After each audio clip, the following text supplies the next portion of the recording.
Côte d'Ivoire, l'Union européenne, la CEI et l'ANP renforcent les capacités des journalistes pour la couverture des élections 2025. Un atelier de formation consacré à la couverture médiatique des élections s'est tenu le vendredi 8 août 2025 aux Deux Plateaux dans la capitale économique ivoirienne. Organisé par European Partnership for Democracy en partenariat avec la Commission électorale indépendante CEI, l'Autorité nationale de la presse ANP et la Haute Autorité de la communication audiovisuelle ACA, il a réuni des journalistes de la presse écrite et en ligne ainsi que divers acteurs des médias. La séance a été ouverte par le docteur Adina Borkan, experte électorale senior qui a souhaité la bienvenue aux participants. Le premier module animé par Edouard Djoussou, directeur des études de l'éducation civique et de la CEI, a porté sur le fonctionnement de l'institution et l'organisation des scrutins. L'orateur a rappelé les structures électorales qui se sont succédées depuis l'indépendance avant de détailler la composition actuelle de la CEI, forte de 18 membres. Il a précisé que les commissaires centraux ne peuvent être révoqués qu'en cas de décès, de vote des 2/3 des membres ou par décision du Conseil constitutionnel. M. Djoussou a également présenté les différents organes de terrain de la CEI, Commission électorale locale CEL, Commission électorale de la représentation diplomatique CERD pour l'étranger et autres structures opérationnelles. Concernant le parrainage citoyen, il a rappelé qu'il faut être électeur inscrit pour parrainer un candidat et que les dossiers de candidature accompagnés de pièces datant de moins de 3 mois doivent être déposés avant le 26 août 2025. Pour ce scrutin, 25 000 bureaux de vote seront installés sur l'ensemble du territoire. Co-animant la session, Dr Borkan a souligné que la jeunesse ivoirienne, définie par la loi comme la tranche 18-35 ans, est de facto exclue de la présidentielle, l'âge minimum légal pour se porter candidat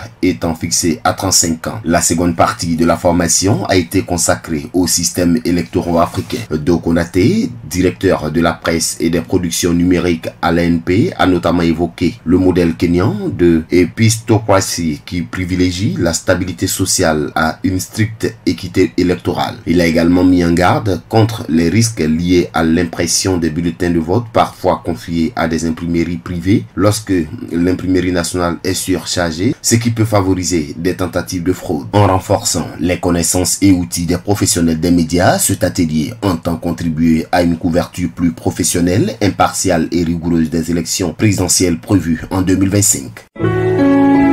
APRA, Agence Presse, Radio et Audio.